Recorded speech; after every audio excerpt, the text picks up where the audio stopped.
Samantala, mas pinalakas pa ng PhilHealth ang mga serbisyo at benefit packages para sa mga Pilipino. Yan ang sentro ng balita ni Bien Manalo. Pinalawig pa ng Philippine Health Insurance Corporation of PhilHealth ang mga benepisyo nito para sa mga Pilipino. Bukod sa pagpapalakas ng kanilang primary care na konsulta, sakop na rin ng PhilHealth ang Outpatient Emergency Care Benefit Package.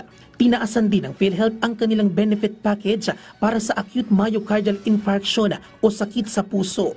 Mula sa dating 30,000 pesos para sa gamutan, itinaas pa ito hanggang 130,000 pesos. Para naman sa angioplasty, mula sa dating 30,000 pesos ay pinalawak pa ito sa 530,000 pesos.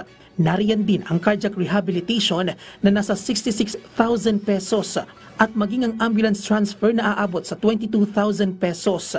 Pinag-aaralan na rin ng PhilHealth ang pagpapalawak sa benefit package para sa iba't ibang uri ng cancer gaya ng liver, lung, prostate, cervical, ovarian at colorectal cancer na ilan sa pangunahing dahilan ng pagkasawi ng mga Pilipino. Itinaas rin sa 2.1 million pesos ang kidney transplant benefit mula sa dating 600,000 pesos. Bukod sa living donor, sakop na rin ngayon ng ahensya ang tinatawag na deceased organ donor na umaabot sa 800,000 pesos hanggang mahigit 1 milyong piso. Hindi rin po lahat ng ating accredited ospital ay nakakapagbigay nito because not hospitals naman are capable of doing transplants. Mula sa 90 sessions para sa hemodialysis ay itinaas pa ito sa 156 sessions kada taon. Mula naman sa 260,000 pesos ay inakyat sa 1.2 million pesos ang benepisyo para sa peritoneal dialysis. Ayon sa PhilHealth, sa unang bahagi pa lamang ng 2025, umabot na sa 27 billion pesos ang hemodialysis claims o nabayaran sa mga ospital. Habang umabot naman sa 121 million pesos para naman sa peritoneal claims.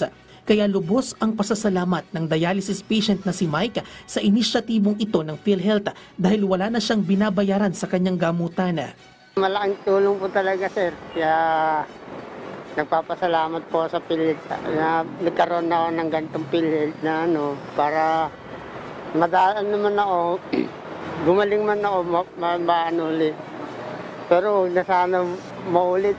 Bagamat kaagapay ang kanilang tinatawag na P-Care sa mga ospital, aminado ang PhilHealth na hamon pa rin sa kanila na maihatid sa publiko ang impormasyon tungkol sa kanilang mga benepisyo. Kaya hinihikayat nila ang mga ospital na paigtingin ang kanilang information dissemination. Hinihikayat din nila ang publiko na bisitahin ang kanilang official website at social media page tungkol sa mga benepisyo na maaari nilang makuha. Bagamat zero subsidy ngayong 2025, tiniyak naman ng PhilHealth na may sapat pa rin silang pondo para ipagpatuloy ang kanilang mga serbisyo para sa lahat ng Pilipinong mangangailangan ng atensyong medikal, alinsunod na rin sa umiiral na Universal Healthcare Law. Bien Manalo para sa Pambansang TV sa Bagong Pilipinas.